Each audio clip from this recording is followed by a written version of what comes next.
For half a year, the cowboy Cole had been searching for anyone, who could help him raise his infant daughter. 6 relentless months of carrying the heavy reality of single fatherhood alone. Every morning, before the sun lifted itself over the horizon, Cole was already awake. Boots on dusty ground tending cattle, repairing broken fences, hauling feed, and then rushing back to a small wooden cabin where a baby girl waited, crying for a mother who would never return. Emma was too young to understand loss, but Cole felt it in every quiet moment. Her mother was gone, and the responsibility of filling 2 roles had settled entirely on his shoulders. Through exhaustion and grief, he searched for help, not luxury, not comfort, just someone with enough patience to care for a child and enough strength to survive life on an isolated ranch. But every attempt ended the same way. Neighbors offered kind words, but no commitment. Travelers passed through, unwilling to stay so far from towns and roads. Hired workers claimed experience with children, but left within a day, overwhelmed by the reality of chasing livestock while soothing a crying toddler. One by one, hope faded. Then one quiet morning, Cole stood on the porch of his cabin, the wind carrying dust across the open land. Emma rested against his chest, her small fingers gripping his shirt like he was the only thing keeping her grounded. That was when he heard it, the steady rhythm of hooves approaching from far off. As the rider drew closer, Cole realized it was a woman. She sat tall on her horse, posture calm and unshaken. Her long black hair moved with the breeze, framing a face marked not by fear, but by certainty. She looked like someone who knew exactly where she was going, and why. She stopped in front of the porch, met Cole's eyes, and spoke in a voice steady and unafraid. "Now I am here."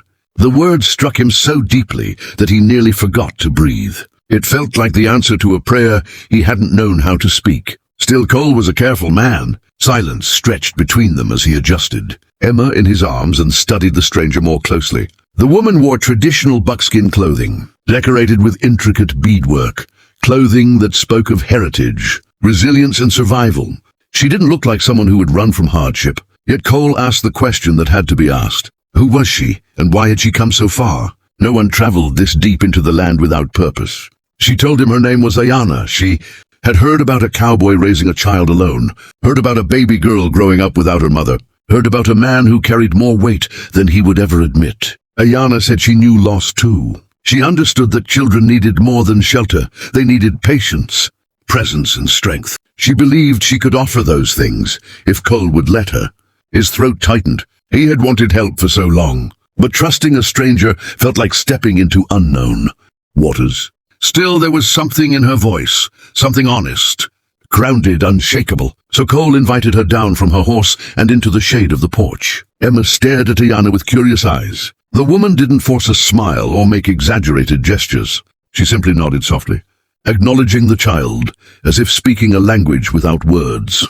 Cole noticed something that stopped him cold. Emma didn't cry. She didn't hide her face like she always did with strangers. Instead, she leaned forward slightly, studying Ayana with quiet interest. That small reaction pierced Cole's heart. Emma had strong instincts. If she felt safe, maybe he could too. Still, he asked what Ayana expected in return. Out here, kindness usually came with conditions. Ayana said she wanted a place where she belonged. Somewhere she could trade her hands and knowledge for shelter. Somewhere she wouldn't be treated as an outsider. She explained that her village no longer needed her as it once had. She was searching for purpose and felt she might find it here. Cole wanted to doubt her, but something deep inside him believed her words. He remembered that nothing ever changed unless a man allowed it to. So he offered to show her the ranch. As they walked, Emma balanced on Cole's hip while Ayana moved beside them with natural ease. She observed everything: the broken fences, thinning pasture, crooked barn door, tired horses whose reins hadn't been oiled in weeks. She didn't criticize. She simply noted that the ranch bore the mark of one man doing the work of many. Then she asked him what he wanted the ranch to become. The question caught Cole off guard. No one had asked him about dreams since before Emma was born. He realized he wanted more than survival. He wanted a home, a future, a place where Emma could grow safely, where he wouldn't fear failing her every day. Saying it aloud loosened something in his chest. Ayana listened quietly. Then she knelt to inspect a horse's hooves, speaking softly as the animal relaxed beneath her touch. Cole watched in awe. She treated the horse not as property, but as a living being with spirit. Even experienced hands struggled to do that. Hope stirred, real hope, not desperation. As the afternoon faded, Cole asked the question that mattered most. Why Emma? Why care for a child who wasn't hers? Ayana said her people believed a child without enough arms to hold her carried a wound that could grow. She had seen that wound before and would not ignore it now, especially in a child with eyes as full as Emma's. Cole had no response. He knew then that Ayana's arrival wasn't an accident. It was a turning point. By the next morning, Ayana was already awake, moving through the ranch as if she belonged. She prepared herbal remedies for Emma, worked with calm precision, and somehow the land itself seemed to breathe easier. Days passed, then weeks. Emma began reaching for Ayana instead of crying when Cole stepped away. The ranch settled into a rhythm. Ayana repaired fences, calmed horses, and sang lullabies at night, songs that stitched broken hearts together. Cole slowly opened up about his grief, about Emma's mother, about the guilt of never feeling like enough. Ayana shared her own losses. They didn't rush healing, but they walked toward it together. Then one afternoon, men from a nearby settlement arrived, accusing Ayana of trespassing. Their words were sharp with prejudice. Emma clung to Ayana's leg in fear. That sight ignited something fierce in Cole. He stood firm, made it clear Ayana was under his protection, and sent the men away. Later, Ayana admitted she feared he might choose peace over her presence. Cole told her she wasn't a burden. She was family.